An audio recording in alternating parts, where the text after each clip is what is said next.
बोलो श्री प्राणनाथ प्यारे की जय। धाम के धनी की जय। सर्व सुंदर साथ की जय। प्रणाम जी सुंदर साथ जी। प्रणाम जी महाराज जी। प्रणाम जी महाराज जी। प्रणाम जी। प्रणाम जी महाराज जी। प्रणाम जी। प्रणाम प्रणाम। जी। प्रणाम जी सुंदर साथ जी। आइए सुंदर साथ जी। श्री कामतनामा ग्रंथ प्रशिक्षण शिविर के आज हम 14वें दिन में प्रवेश कर चुके हैं। सभी उपस्थित सुंदर साथ जी का हार्दिक अभिनंदन स्वागत है। सुंदर साथ जी, धाम धनी के एक भाव के द्वारा हम आज का कार्यक्रम प्रारंभ करेंगे। आदरणीय निर्मल सुख सुंदर साथ जी से मैं निवेदन करूंगा कि अपना एक भाव प्रस्तुत करेंगे और उसके पश्चात आज का क्लास प्रारंभ होगा। बोलो श्री प्राणनाथ प्यारे की जय। सतगुरु महाराज की जय। महाराज श्री के चरणों में कोटि कोटि प्रणाम। तो सुंदर साथ के चरणों में मेरा कोटि कोटि प्रेम प्रणाम। भजन है। जिक्र होता है जब कयामत का, आखिरी इमाम की बात होती है।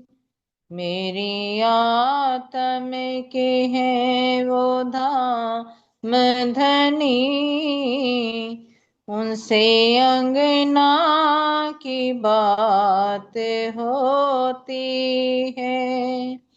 जिक्र होता है जब कयामत का, आखिरी इमाम की बात होती है।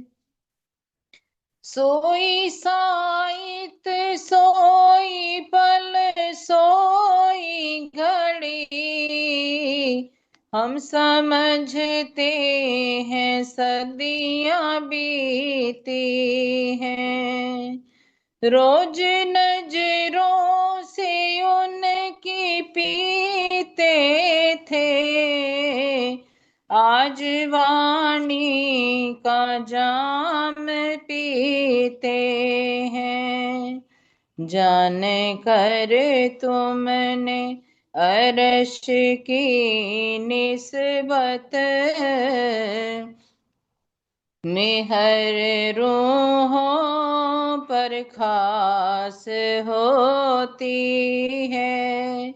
जिक्र होता है जब कयामत का, आखिरी इमाम की बात होती है। मेरी आत्म के हैं वो धाम धनी, उनसे अंगना की बात होती है। माया का तन वो लेके बैठे हैं, बातें करते हैं हमसे खिलवत की। मैं खुदी को मिटाएंगे मोमिन, हुई पहचान अपने प्रीतम की। देखने को उनके तन है यहाँ, सुरता अक्षर से पार होती है। देखने को उनके तन है यहाँ, सुरता अक्षर से पार होती है। जिक्र होता है जब कयामत का, आखिरी इमाम की बात होती है। मेरी आत्म के हैं वो धाम धनी, उनसे अंगना की बात होती है। मैं हूँ तेरी तुमको पाकर मैं और मांगू क्या। मैं हूँ तेरी धनी हो तुम मेरे। तुमको पाकर मैं और मांगू क्या। मांग भर दी है तुमने जब मेरी। अब सुहागिन हो और चाहूं क्या। मांग भर दी है तुमने जब मेरी। अब सुहागिन हो और चाहूं क्या। इश्क की लज्जत जब मिली रूह को। शाम शामा से बात होती है। इश्क की लज्जत जब मिली रूह को। शाम शामा से बात होती है। जिक्र होता है जब क़यामत का। आखिरी इमाम की बात होती है। मेरी आत्म के हैं वो धाम धनी। उनसे अंगना की बात होती है। उनसे अंगना की बात होती है। बोलो श्री प्राणनाथ प्यारे की जय। सतगुरु महाराज की जय। महाराज जी के चरणों में कोटि कोटि प्रणाम। सारे सुंदर साज जी के चरणों में मेरा कोटि कोटि प्रेम प्रणाम। प्रणाम जी। प्रणाम जी। प्रणाम जी सुंदर सा जी, बहुत बहुत धन्यवाद। बहुत ही अच्छा भजन था। ज्ञान से परिपूर्ण वाणी पर आधारित भजन था। आइए सुंदर सा जी, हम आज का क्लास से प्रारंभ करेंगे। तो सबसे पहले हम कल के क्विज का रिजल्ट देखेंगे। आइए।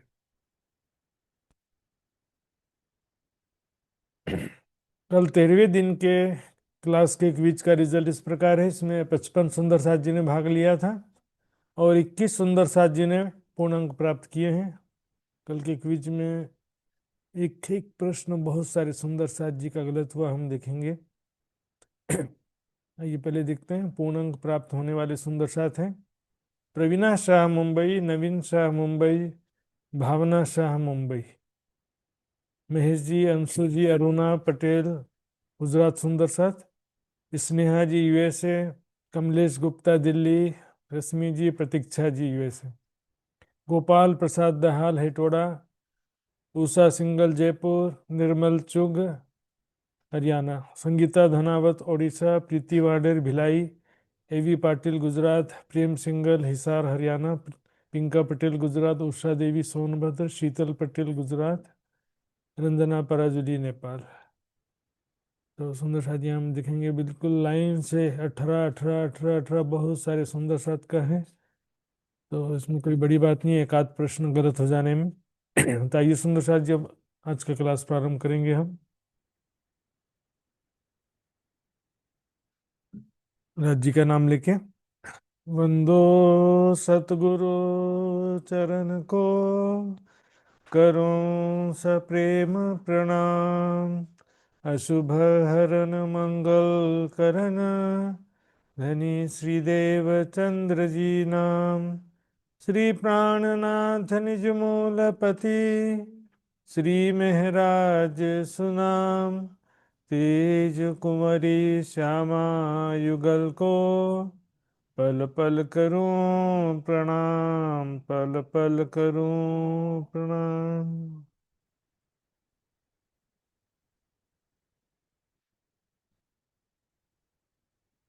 दुनिया चौदे तबक में, जाकी तरफ न पाई कीना।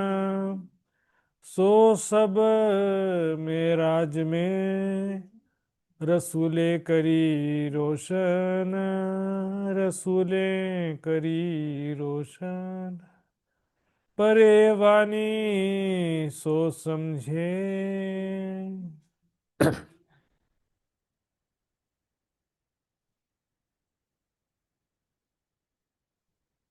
प्रणाम जी सुंदर साथ जी। प्रणाम जी प्यारे सुंदर साथ जी। परे वाणी सो समझे। पिछली चौपाई से देखेंगे यहाँ पर कौन से वाणी की बात चल रही है या किस ज्ञान की बात चल रही है ना। सो सब में राज में रसूले करी रसूल। कुरान हदीसों में जो मोहम्मद साहब ने मेराज के विषय में जो सारी बातें कही है ना, मेराज के समय में क्या क्या देखा, खुदा की अमृत सूरत देखी, हौज कौसर देखा कि जमुना जी देखी, ये जो भी बातें कहा उसको कौन समझेगा। जो पहुंचिया हुए इन मजल, मजल मतलब मंजिल तक, इस अवस्था तक पहुंचा हो, है ना, जिसने उस चीज का अनुभव किया हो। देखो, क्या है कि जिन शक्तियों से इस वाणी का अवतरण हुआ है उनको समझने के लिए भी वो शक्तियां आवश्यक होती हैं। उस मंजिल तक, अवस्था तक ऐसे कोई नहीं पहुंच सकता। तारतम ज्ञान जागृत बुद्धि प्राप्त होगी तब तो समझ में आएगा। जिस जागृत बुद्धि, तारतम ज्ञान, जो साविस की शक्ति, हुक्म की शक्ति आदि से वाणी अवतरित हुई ना, और कुरान में भी जो प्रमाण लिखे गए हैं राज्य के जो साविस से, उसको कौन समझेगा जिसको वो चीज अनुभव हुआ हो, है ना। जिस तरह से मोहम्मद साहब को मेराज में अनुभव हुआ, देखा उन्होंने, उस तरह से जिस सुंदर साथ को अनुभव हुआ हो, या जिस सुंदर साथ को तारतम ज्ञान जागृत बुद्धि प्राप्त हुई। बिना तारतम ज्ञान जागृत बुद्धि के तो अनुभव भी नहीं होता ना। तो इस बातों को कोई समझ पाया नहीं। जो कुरान में मोहम्मद साहब ने शबे मेराज के विषय में जो भी बातें बताया, उनको कोई भी समझ नहीं पाया है ना। उसको कोई भी समझ पाया नहीं। जो पहुंचिया हो इन मजल, मजल है ना, आत्मिक अवस्था तक पहुंचा हो, है ना।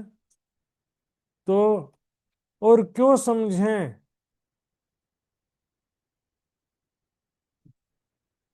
ये मायने, और कोई इस अर्थ को कैसे समझ सकता है जो इन राह में जाते हैं जल,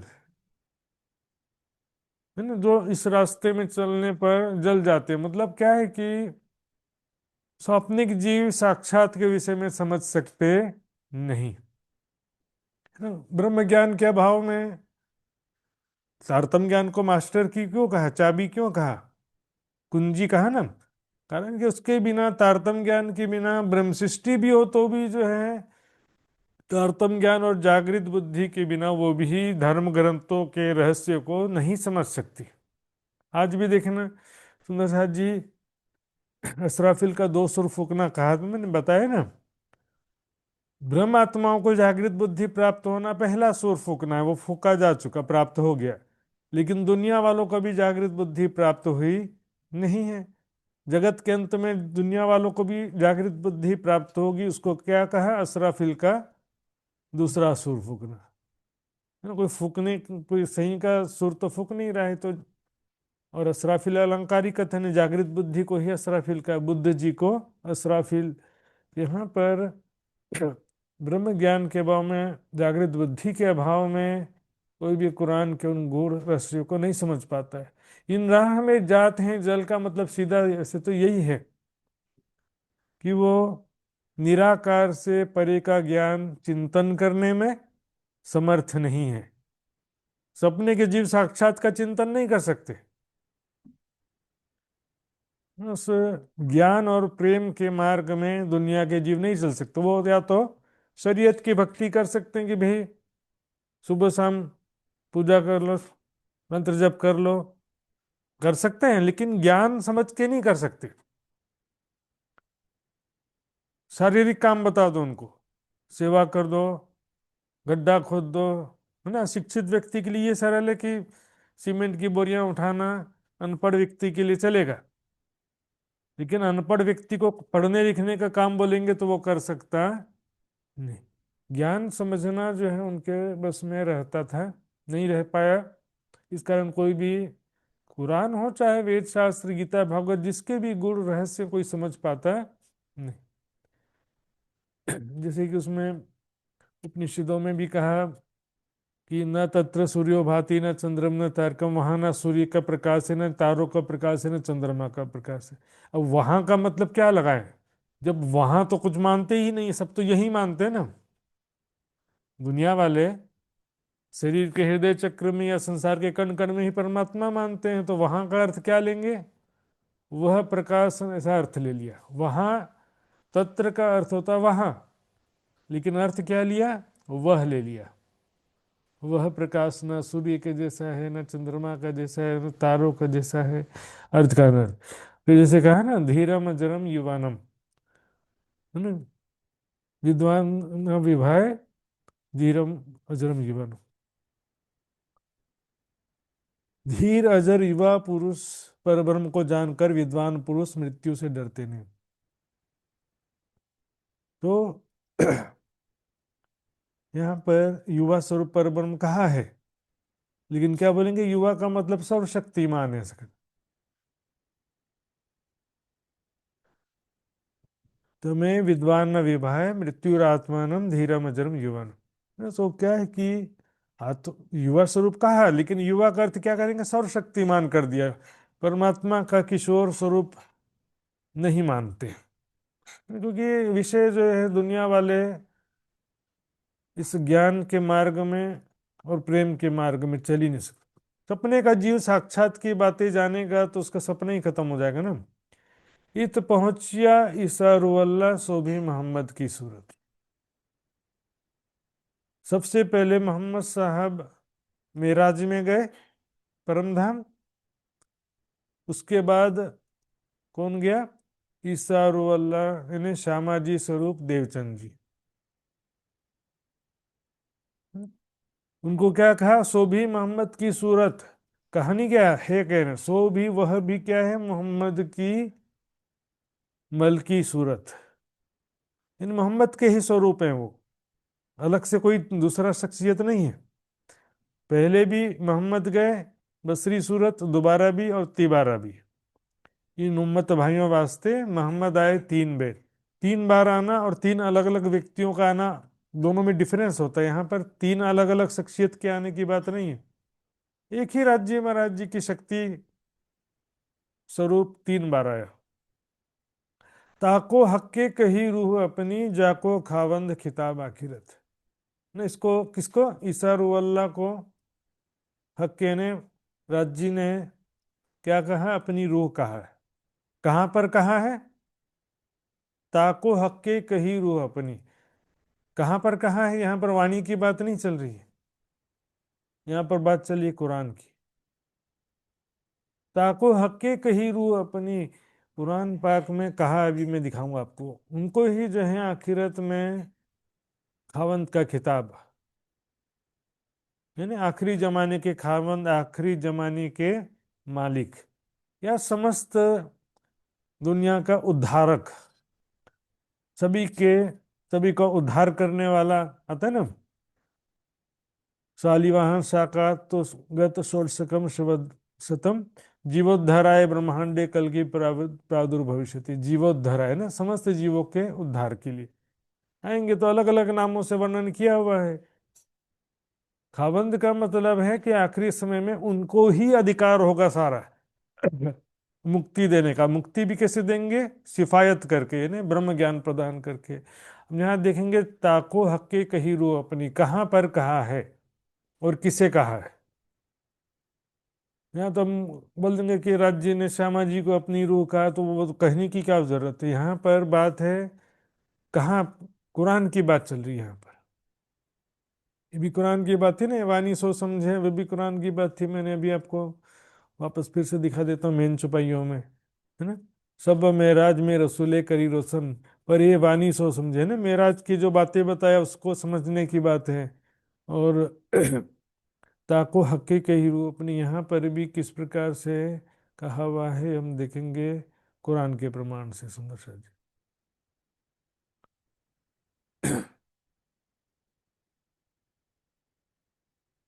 सबसे पहले देखिए देवचंद जी को वाणी में 50 बार रू अल्लाह या ईसा रू अल्लाह शब्द प्रयोग किया गया है।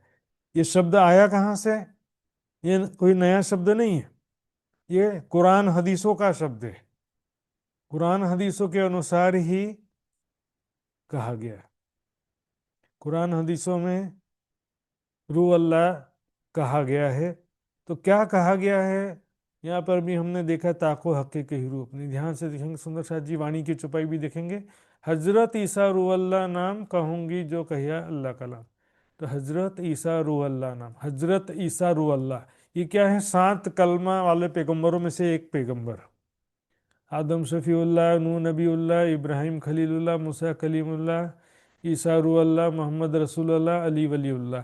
7 कलमे वाले पैगंबर कहे गए हदीसों में, इस्लामिक ग्रंथों में। तो यहाँ पर ईसा रूहुल्लाह देवचंद जी को नहीं कहा गया, क्योंकि क्रम देखो, मूसा पैगंबर के बाद ईसा मसीह आए, ईसा मसीह के बाद मोहम्मद साहब आए, उनके साथ अली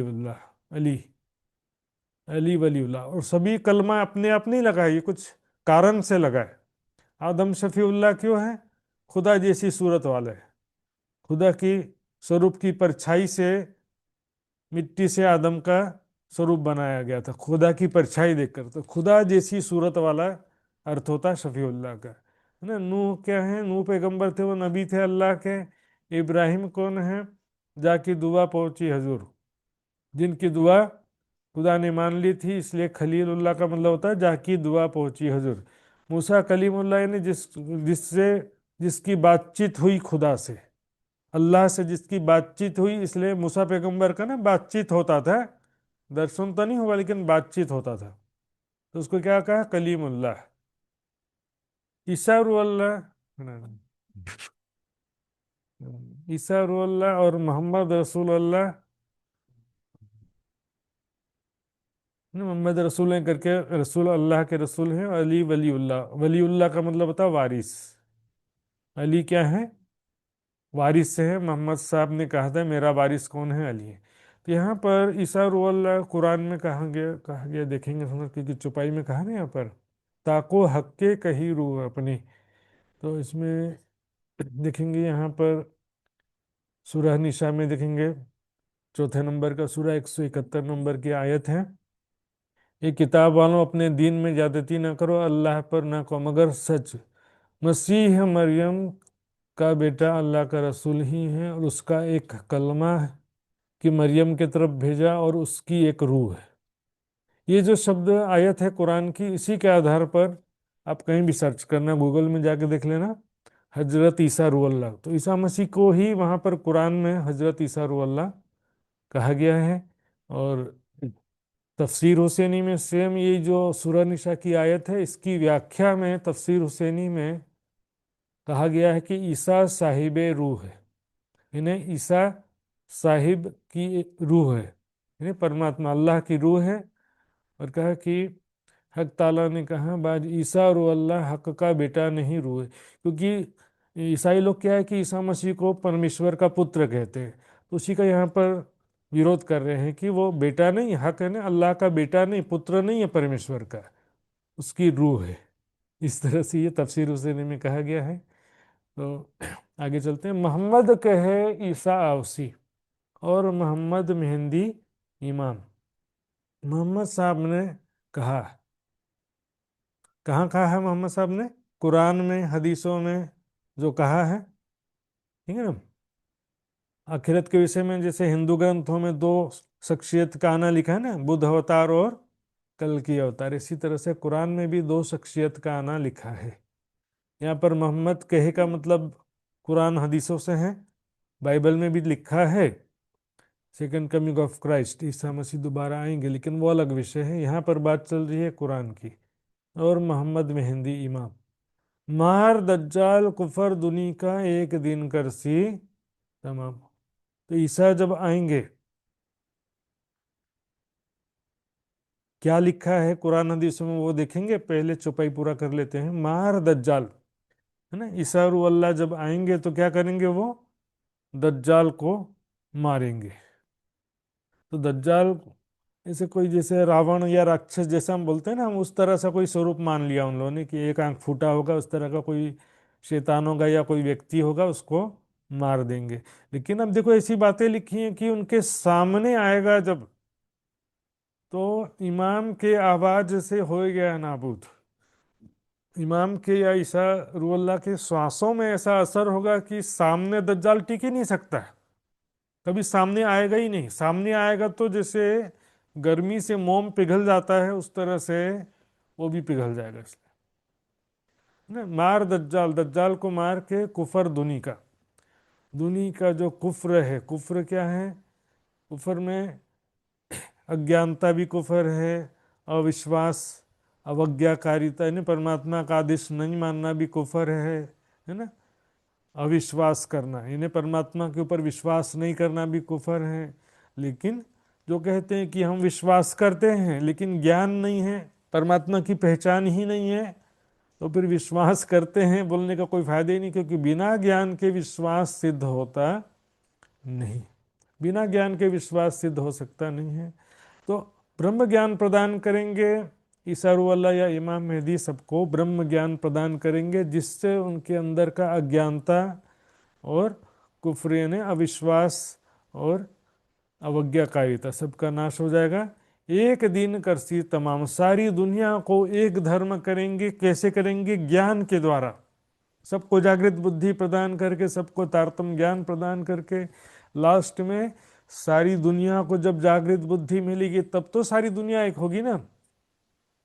आज के समय में क्या है कि जाहिरी मुसलमान सोचते हैं कि सबको मार पीट करके मुसलमान बना दो, जो नहीं मानता उसको खत्म कर। इस तरह मार पीट के जबरदस्ती नहीं, कुरान में लिखा हुआ धर्म में, धर्म के विषय में जबरदस्ती नहीं होती है।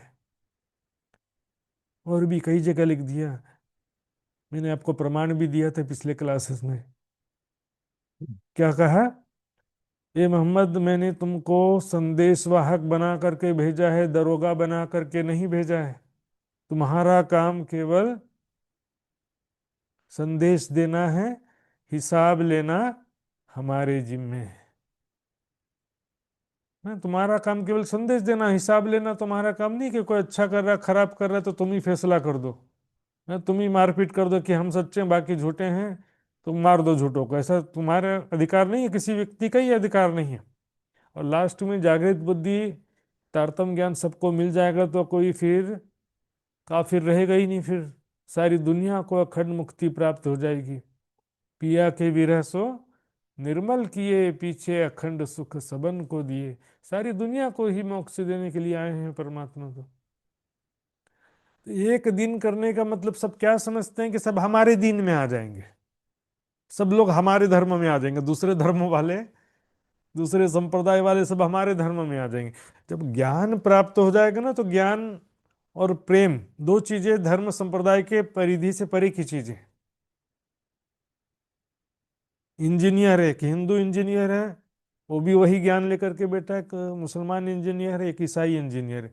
ज्ञान तो वही रहेगा ना। भाषा यदि अलग अलग है, अंग्रेजी भाषा में वही चीज पढ़ रहे हैं, हिंदी भाषा में वही चीज पढ़ रहे हैं, गुजराती भाषा में वही चीज पढ़ रहे हैं, नेपाली भाषा में वही चीज पढ़ रहे हैं, तो ज्ञान तो वही रहता है ना।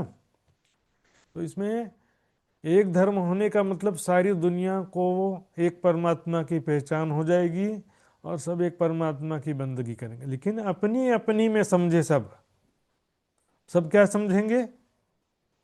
अपने अपने ग्रंथों के हिसाब से, उनके ग्रंथों में जो नाम लिखा है उसी नाम से पुकारेंगे।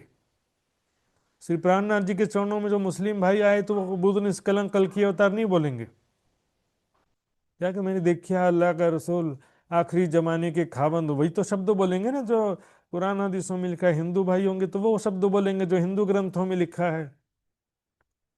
बुद्ध जी के छाप का सिक्का दिया था ना। एक दिन करने का मतलब है सभी को ब्रह्म ज्ञान प्रदान हो जाना है।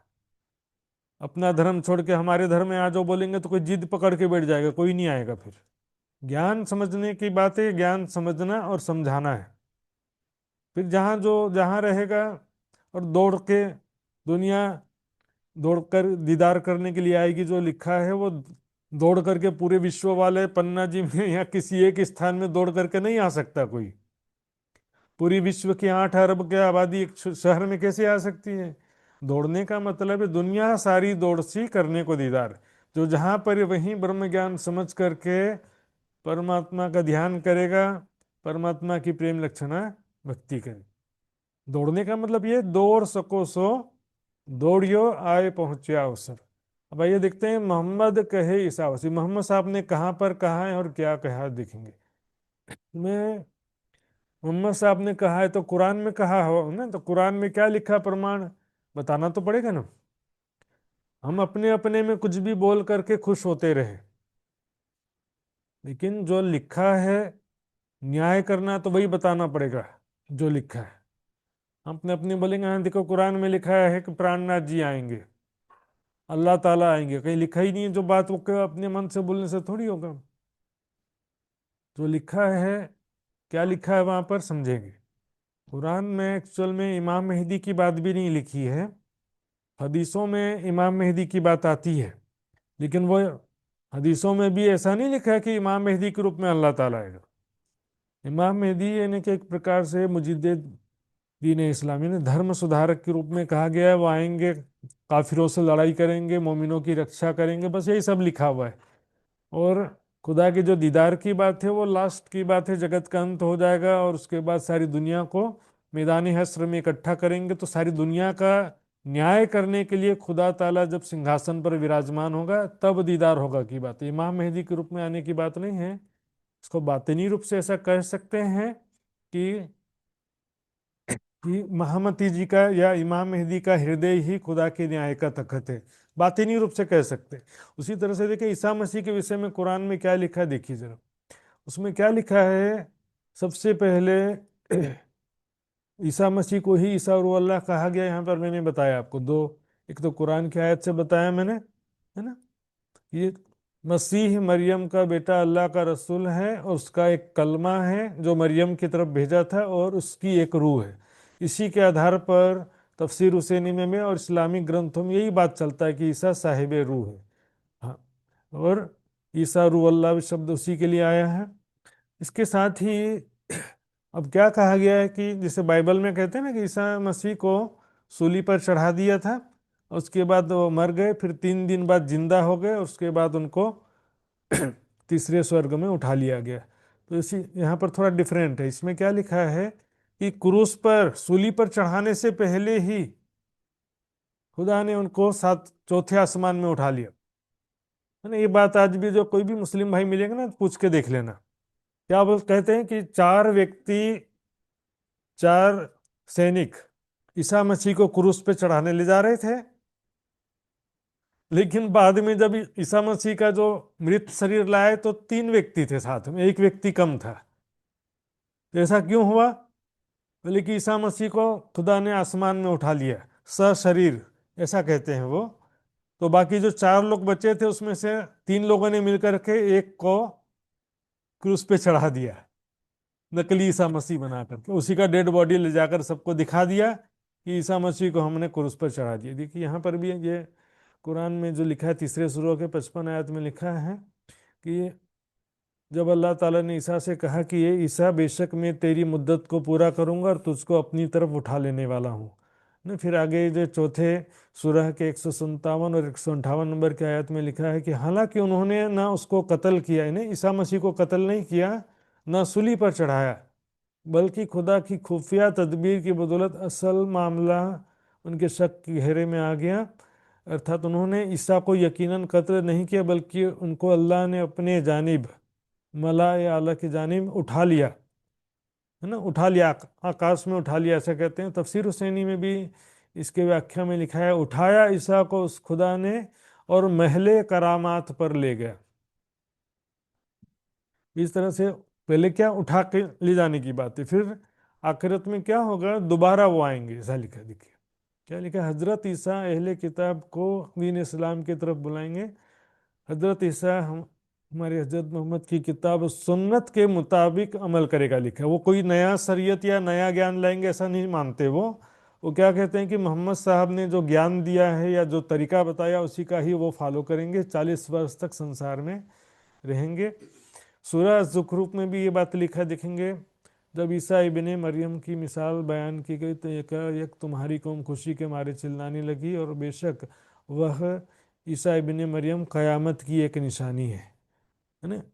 कुरान में इमाम मेहदी का वर्णन नहीं है, लेकिन ईसा इब्ने मरियम के दोबारे आने का वर्णन है।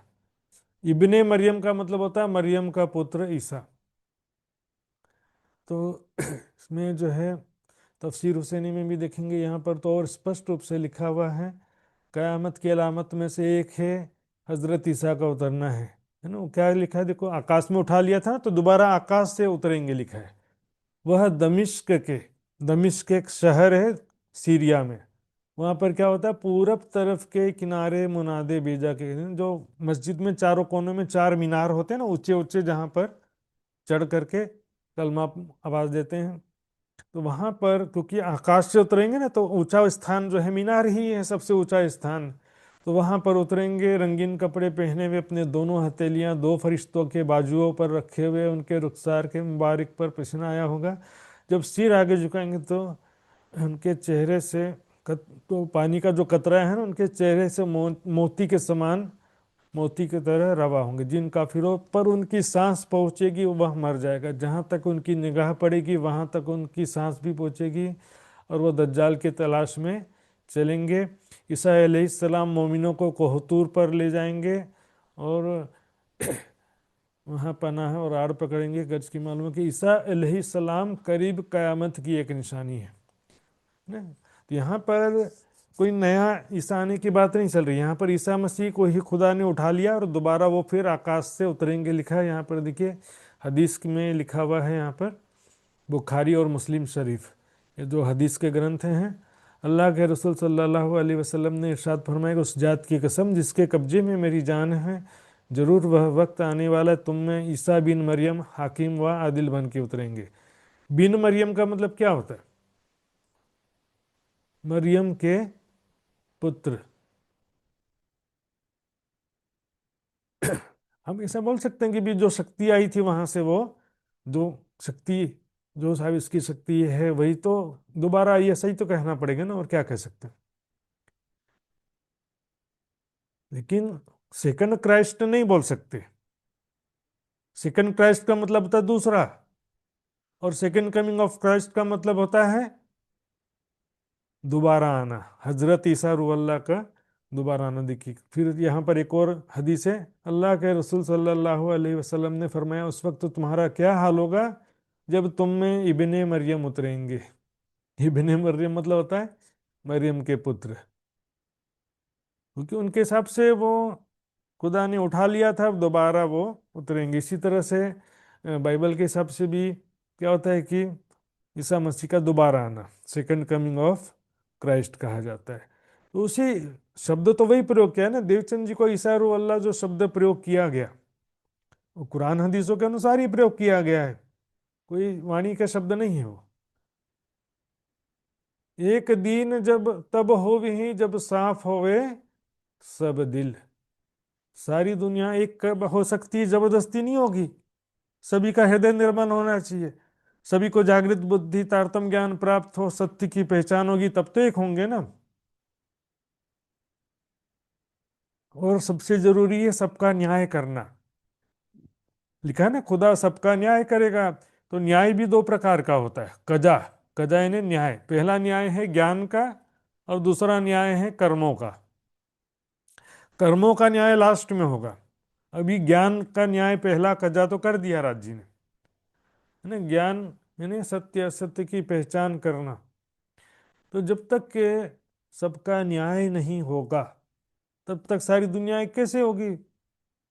प्राणा जी ने कहा, मैं ना किसी की कम कहूँ ना किसी की कहूँ बढ़ाए, जो जैसा तैसा तीनों यो कर करूँ कहूँ दृढ़ाए।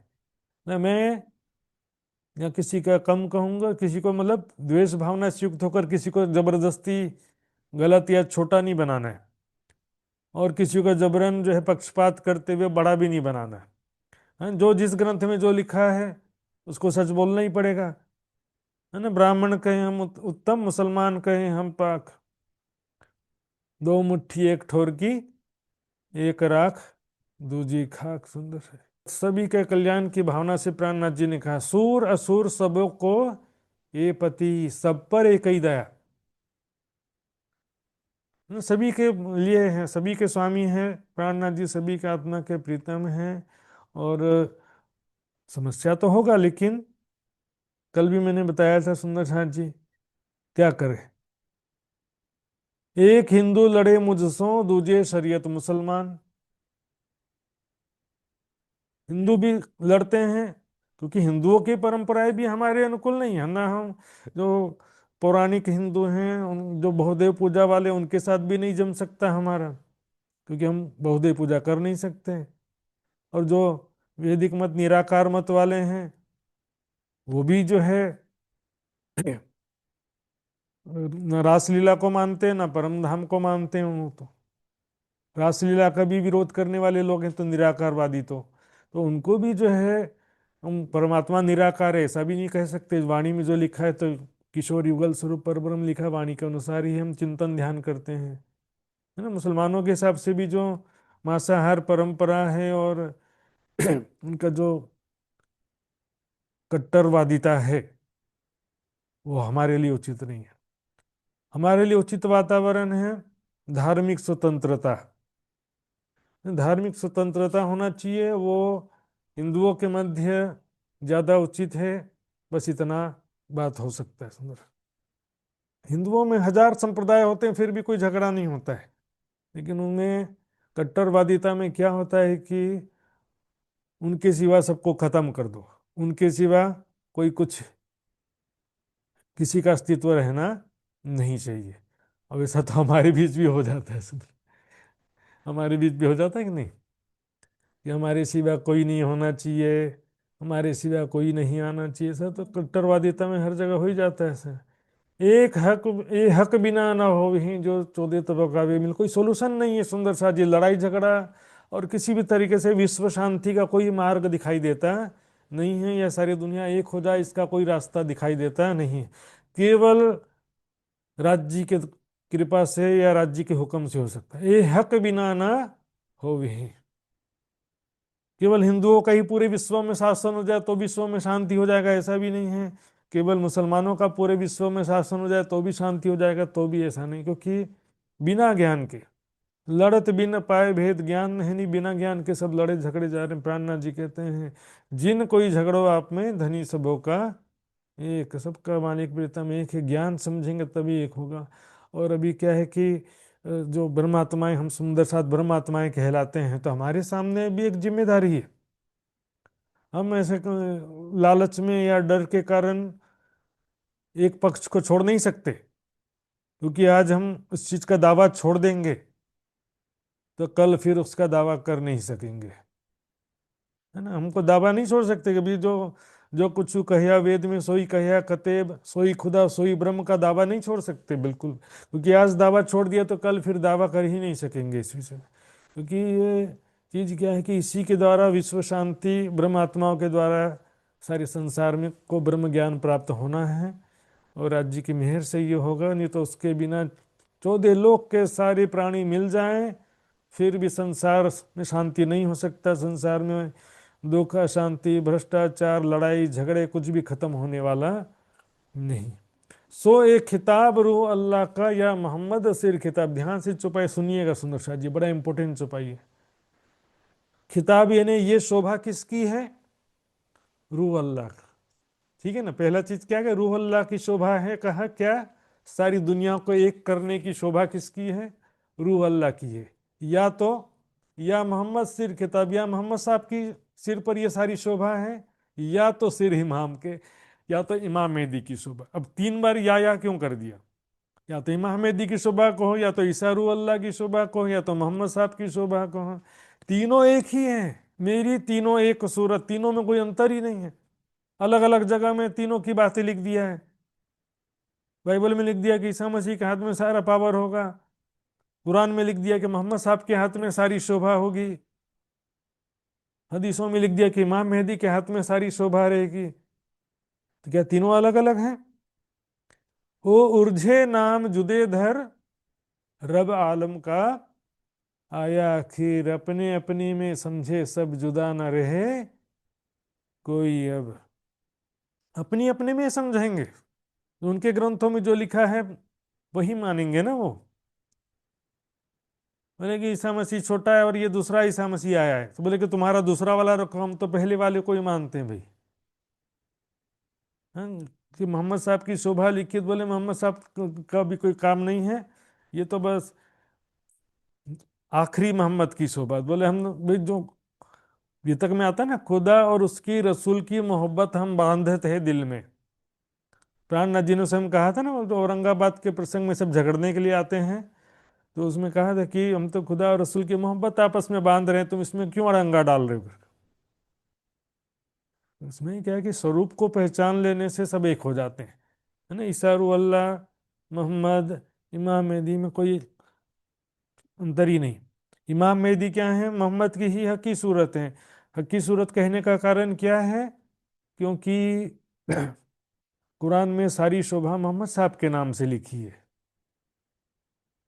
मोहम्मद साहब के नाम से सारी शोभा लिखी है, इमाम मेहदी के नाम से सारी शोभा नहीं लिखी है कुरान में।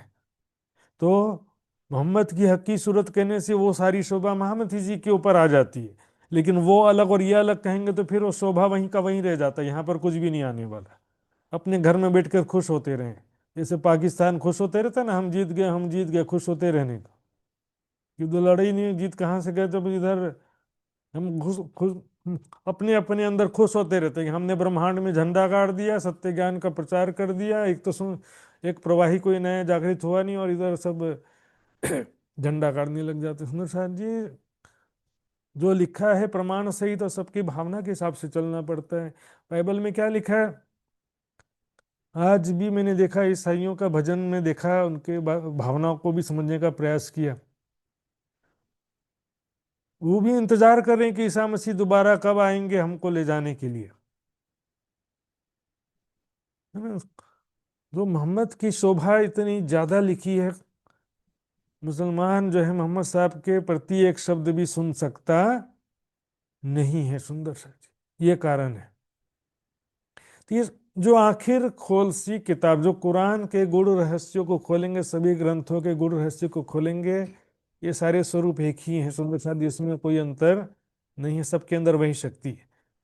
उम्मत भाइयों वास्ते मोहम्मद आए 3 बेर, 3 मोहम्मद आने की बात नहीं है, 3 बेर मोहम्मद मोहम्मद साहब के अंदर जो शक्ति स्वरूप था वही शक्ति स्वरूप 3 बार आया।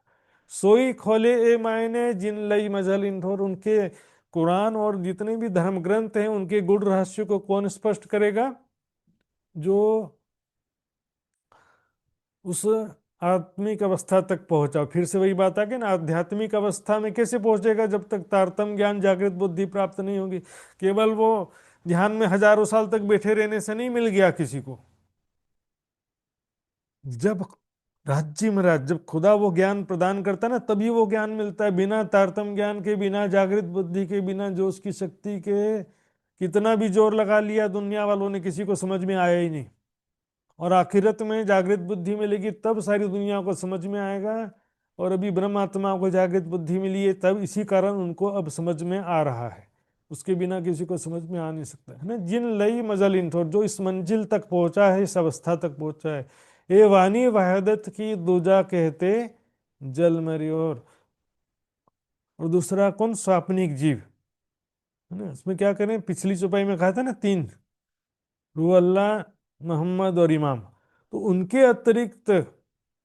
अतिरिक्त जो है दूसरा कोई भी यदि परम धाम की बातें ज्ञान कहता है तो उसी क्षण वो जल के मर जाएगा, कह रहे। मतलब क्या है, स्वप्न में साक्षात की बातें करेंगे तो स्वप्न तो समाप्त हो जाएगा ना। सपने में देख रहा था कि मैं बॉम्बे गया हूँ, फिर अचानक मुझे याद आ गया कि मैं तो नहीं नहीं, वहां पर नहीं हूँ, मैं तो यहीं पर हूँ। तो सपना तो खत्म हो गया ना उसी क्षण। जैसे ही मुझे याद आया कि ये सपना नहीं है और मैं सच में यहाँ पर, सच क्या है, सत्य कहाँ पर है, मेरा मूल स्वरूप कहाँ पर। तो जैसे ही सपने के जीव साक्षात की बातें करेंगे तो उनका अस्तित्व समाप्त, यानी सपना समाप्त हो जाएगा। ये जो औलाद आदम की दिल मजाजी ऐसा दुश्मन जो आदम की औलाद कहा गया है ना, आदम की औलाद यानी आदम और हव्वा से जो उनकी संतान उत्पन्न हुई है, आदि नारायण नारायण के संकल्प से जो सृष्टि उत्पन्न हुई है, एको हम बहुश्याम के संकल्प से। दिल मजाजी, उनका दिल कैसा है? मजाजी दिल यानी भौतिक या मायावी हृदय, मायावी हृदय वाले जीव सृष्टि है ना। उनका दुश्मन कौन है? इबलीस, अजाजिल। उनका दुश्मन जो है इबलीस या अजाजिल उनके दिल में बैठा हुआ है। तो अजाजिल कौन है? स्वाप्निक चेतना है ना, जो विष्णु भगवान के अंदर भी है, समस्त प्राणियों के अंदर जो स्वाप्निक चेतना है। इसलिए मजाजी का मतलब भौतिक दिल या मायावी हृदय वाले जीव सृष्टि जो है, उनका दुश्मन है अजाजिल या इबलीस। तो वो सबको भटकाते रहता है। पूजत सब हवा को, सो क्यों सुनी जाए फुरकानी। फुरकाने ने कुरान, कुरान के गूढ़ अर्थ वो समझ सकते नहीं। इस कारण बड़ी बड़ी बातें करेंगे और वापस आ जाएंगे निराकार में। निराकार का मतलब क्या होता है समझिए। कोई हवा की पूजा नहीं करते हो। निराकार का मतलब होता है उनका अशरीरी, कोई स्वरूप वाला नहीं है, और वो सभी प्राणियों के हृदय में है या कण कण में है, इस तरह की बात आती है। निराकार का मतलब ब्रह्मांड के चारों तरफ है, ऐसा भी नहीं होता उनके दुनिया वालों के अनुसार। कहाँ बोलेंगे? निराकार है, ज्योति स्वरूप है, चेतन है, सभी प्राणियों के हृदय में, संसार के कण कण में। तो वो संसार के कण कण में स्थित जो ब्रह्म सत्ता है, और जो सभी प्राणियों के हृदय में जीव चेतना के रूप में जो ब्रह्म सत्ता है, उसी को ही सब ध्यान करते हैं, उसी को ही ब्रह्म मान लेते हैं। कुरान के अनुसार वो परमात्मा का किशोर युगल स्वरूप मानते नहीं। हाँ, परमात्मा का किशोर युगल युगल नूरी स्वरूप, दिव्य स्वरूप है, उसको वो मानते नहीं। सुंदर साध में भी ऐसा हो जा रहा है अभी।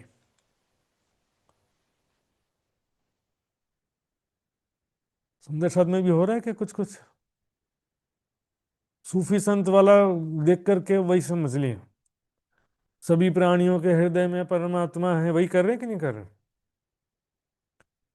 मार्फत में राज्य का स्वरूप भी नहीं रहता है, मार्फत रूप प्रकाश से राज्य का स्वरूप बना है, ऐसा भी सिद्धांत लिया है। और सूफी संतों में क्या है कि उनका सिद्धांत ही अलग है। अनल हक, उनका कहना क्या है कि मेरे अंदर भी खुदा का नूर है, तुम्हारे अंदर भी खुदा का नूर है, कण कण में खुदा का नूर है। उनका सिद्धांत होता है अनल हक। अनल हक का मतलब होता है अहम ब्रह्मास्मि, मैं ही खुदा हूँ, मतलब मेरे अंदर भी खुदा है, तुम्हारे अंदर भी खुदा। इसलिए वो समाहित होने की बात करते हैं, खुदा के अंदर हम अपना अस्तित्व समाहित कर दो, यानी अंदर जो जीव चेतना उसको कण कण में स्थित ब्रह्म सत्ता में समाहित कर दो। लेकिन वो अलग से अर्शे आजम परम धाम भी नहीं मानते हैं, खुदा की सूरत भी मानते नहीं। लेकिन निजानंद संप्रदाय का ऐसा सिद्धांत नहीं है कि हम अपना अस्तित्व राज्य में समाहित कर दें। स्वयं को परात्म स्वरूप में देखना और स्वयं को परात्म किशोर सखी स्वरूप में देखते हुए चितवनी में राज्य का दर्शन करने जाते हैं। जमुना जी में झिलना श्रृंगार किया, फिर मूल मिलावे में जाते हैं ना राज्य का स्वरूप देखने, और राज्य के साथ प्रेम में लीलाएं करना। ये है ब्रह्म सृष्टियों का मार्ग। हक, मोहम्मद, मोमिन, मुसाफ, ये चार चीजें देखिए। हक यानी पर ब्रह्म की पहचान होना चाहिए पहला, दूसरा मोहम्मद साहब के स्वरूप की पहचान हो, तीसरा मोमिनों की पहचान हो, आखिर मोमिन किसे कहा गया, और मुसाफिर ने कुरान की पहचान। ये पहचान होसी जब झूठ साँच दो मिल रहे, पाऊ पल में जुदे होसी तब। ये दोनों जो आपस में मिले हुए हैं, मतलब ब्रह्म सृष्टि और जीव सृष्टि दोनों आपस में संसार में मिले हुए हैं। मेरी भेड़ें बकरियों के झुंड में मिल गई हैं, बाइबल में लिखा ना। जैसे ही मैं उन्हें आवाज लगाऊंगा, मेरी भेड़ें बकरियों के झुंड से बाहर निकल आएंगी। पाओ पल में जुदे होंसी तब, एक ही क्षण में दोनों का डिफरेंस पता चल जाएगा कि कौन ब्रह्म सृष्टि है, कौन जीव सृष्टि है। पहचान होने से, चार चीजों का पहचान होने से पता चलेगा। हक यानी परमात्मा का स्वरूप कैसा है मालूम होना चाहिए। मोहम्मद के जो कहा गया कि खुदा आशिक है, मोहम्मद मासूक है, तो मोहम्मद साहब के स्वरूप की पहचान होना चाहिए। केवल तन को ही मोहम्मद समझ के बैठ गए, उससे कुछ होने वाला नहीं। तन को ही पकड़ लेते हैं सब। कृष्ण को बोलेंगे कृष्ण भगवान, कृष्ण भगवान। अब कृष्ण जी के अंदर कौन परमात्मा की शक्ति आई थी जानते ही नहीं है। मोमिन ब्रह्म सृष्टि कैसे कहा कि कहेंगे हम ही मोमिन है। दिखावटी मोमिन, बाह्य आचरण से कोई मोमिन नहीं होगा। और मुसाफिर ने कुरान में जो संकेतों में हकीकत के शब्द लिखे हैं, उनकी जब पहचान होगी, तब जो है आपका विश्वास माना जाएगा कि हाँ। ये तो भले हम ईमान रखते हैं, ईमान बोलने से थोड़ी ईमान हो जाता है। बिना ज्ञान के ईमान सिद्ध होता नहीं। ये जब ज्ञान होगा तब आपका ईमान सिद्ध होगा, और तब आपका प्रेम सिद्ध होगा। तब ब्रह्म सृष्टि की और उसकी पहचान अलग अलग होगी। ये सब पैदा मोहम्मद के नूर से, अव्वल आखिर सोई नूर। एक साइत ना खाली नूर बिना, तब दुनी देखे जब होसी जहूर। सुंदर साथ जी, इसका थोड़ा ज्यादा डिस्क्रिप्शन है सुंदर साथ जी, 5-10 मिनट आगे चले जाएगा। और समय मेरा आज का पूरा हो गया, इसलिए मैं ये चौपाई जो हम कल विस्तार से देखेंगे, क्योंकि काफी डिस्क्रिप्शन वाला ये विषय है। तो सुंदर साथ जी, आज मैं यहीं पर विराम दूंगा। आइए सुंदर साथ जी चौपाई दोहराएंगे। हक मोहम्मद मोमिन मुसाफिर, हक मोहम्मद मोमिन मुसाफर, ए पहचान होसी जब, ए पहचान होसी जब, झूठ साच दो मिल रहे, झूठ साच दो मिल रहे, पाऊ पल में जुदे होसी तब, पाऊ पल में जुदे होसी तब, पाऊ पल में जुदे होसी तब। पाऊ पल में जुदे होसी तब। बोलो श्री प्राणनाथ प्यारे की जय, धाम के धनी की जय, सर्व सुंदर साथ की जय। प्रणाम जी सुंदर साथ जी, प्रणाम जी। आइए सुंदर साथ जी धाम धनी का अर्जी गायन करके उसके पश्चात हम आज के कार्यक्रम का समापन करेंगे। आदरणीय मित्र कुमार पराजुली सुंदर साथ जी से मैं निवेदन करूंगा धाम धनी का अर्जी गायन करने के लिए। उसके पश्चात सभी सुंदर साथ जी विदा होंगे। आइए मित्र जी। बोलिए धामधनी प्राणनाथ प्यारे की जय, सद्गुरु महाराज की जय। महात्माजीको चरण कमलमा कोटि कोटि प्रेम प्रणाम जी। यसै गरी आजको कार्यक्रममा उपस्थित सबै सुन्दर साथजीको चरण कमलमा कोटि कोटि प्रेम प्रणाम जी। पिया जी तुम हो तैसे कीजियो, मैं अर्ज करूं मेरे पियू जी। हम जैसे तुम जी न करो, मेरा तलप तलप जाए जीव जी। जीवारा तो जीवे नहीं, क्यों मिटे दिल की प्यास जी। तुम बिना मैं किन सो कहूँ, तुम हो मेरी आस जी। आस बिरानी तो करूं, जो कोई दूसरा होए जी। सब विधा पिया जी समरथ, दिन रैन जात रोए रोए जी। जन्म अंधी तो हम होते, सो क्यों देखे निके कर जी। जब तुम आप दिखाऊंगी, तब देखूंगी नैन भर जी। ए पुकार पिया जी सुन के, ढील करो अब जिन जी। छेना छेना खबर लीजियो, मैं अर्ज करूं मेरे पियू जी।